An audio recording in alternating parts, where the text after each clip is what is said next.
Hello, I'm Fred Wubs and I'm an associate professor in numerical mathematics at the University of Groningen. My name is Gerard Goldhoorn. I'm a chemical engineering student. Rudi asked us to take a look at his bicycle Caravan. But before going into the details of this, so we just want to say that our university has been founded 400 years ago, and nowadays it has about 30,000 students. And the university is very active. It has a collaboration with a lot of universities around the world. Now back to the van. I like it very much. It has a very nicely streamlined shape. But Fred, what does mathematicians know about shapes and aerodynamics of this van? Now be careful, I'm an applied mathematician and specialized in numerical mathematics. So in this area we are constructing building blocks for flow simulation programs. These simulation programs are getting more and more important nowadays. In earlier days, in order to compute or to know the air resistance of such a fan, one just has to put it into a wind tunnel and do the measurements. And you could try all different kinds of shapes, so really should have rebuilt it a number of times with different shapes, and then he could study the air resistance. But nowadays you just have to draw it, and once you have drawn it, you give it to a computer program. So you give some approximations to the computer program to make the best shape for the streamline? Yeah, so I have an example over here how this is done. So here in this small area you see a drawing of such a fan. It's just oriented the other way around as here. But and there is a rectangular domain around it, so there the air will flow in that domain, and this domain will be covered by a mesh. And this mesh consists of a lot of small triangles. And the assumption in the simulation program is that the quantities which describe the airflow are kept constant in each triangle. So that is an approximation, because in reality this is not true, but far away from the van this will be true. But close to the van the flow will change a lot, and therefore you have to use small triangles over there. So it's very much the same as if you would take a picture, and if you have a picture then you need high resolution where there is a lot of change. And where there is little change you can do with a very low resolution.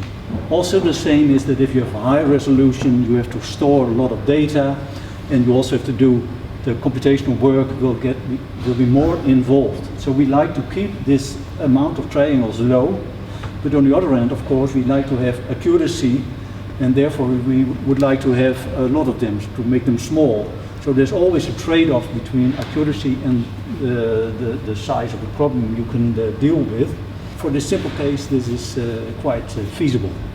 So if Rudi wants to compute this van in this system, can he make some wrong approximations to make at the end the best shape for his van? Yes, he could just draw various shapes. So I have an example over here. I just took a rectangle which has the same length as this van, and then in this picture you see the magnitude of the flow. So the green part is the flow is about 5.5 meters per second. You must imagine that you are sitting on this on the van, and so the air is coming towards you with the speed of the van, which is about 20 kilometers per hour. And what you see here, the blue region, this indicates that the flow is nearly zero over there, or otherwise spoken, you could say it goes with the speed of the van. And this means a large deviation from the undisturbed flow which is over there. So if this area is big, then there will be a lot of air resistance. Here I computed for this rectangular block there is 14 newtons of force due to air resistance.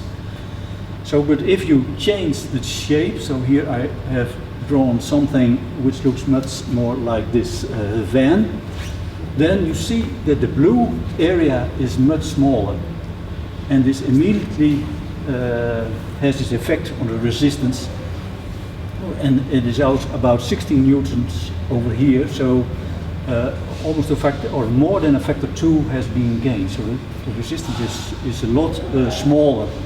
So Rudi did a very nice job, and he did this computation, and it predicts that it is really a nice shape, this shape. But of course, this is a simple shape. In reality, so if we would look to complicated shapes like a plane or a ship, there may be appendages, and then the computation gets more and more involved, and we need supercomputers, and we need better approximations, etc. And therefore, we need smarter students to come to our university to help us to improve the simulation programs. So with some simple clicks, Rudi can make his van more aerodynamic. Yeah, it's only a matter of drawing and doing computations. So it's made quite easy nowadays. Okay. Yes. So Awesome. Rudi, thank you for showing us this nice van.